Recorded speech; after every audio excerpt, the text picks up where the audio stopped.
I want to uncover the top 3 mistakes that I see interior designers often make.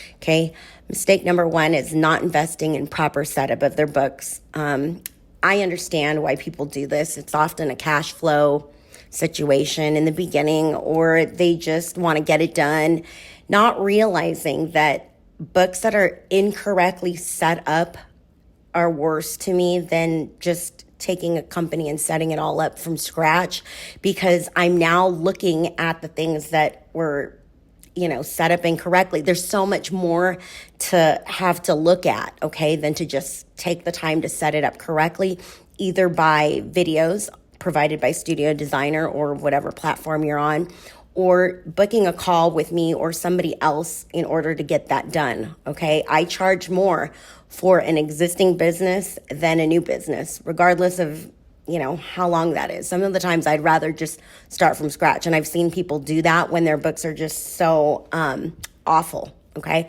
But we can always take from what you have. Mistake number 2, falling into the trap of incorrect processes. Regardless of what platform you use to manage your business, establishing processes with checks and balances are how you catch mistakes before they're costly. Okay, I see that happen all the time. Like, there's just no processes, okay? And last but certainly not the least, mistake number 3 is failing to track your time. Even if you're not going to bill it, I hear people say that they are going to flat fee it or they don't do it that way.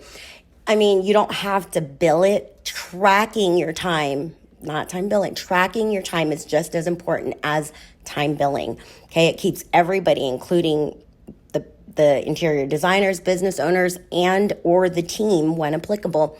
It keeps everybody accountable. If I'm making, a ton of overhead mistakes, that overall affects your business, okay? So those are the top 3 mistakes. I'm going to dive into them a little bit more.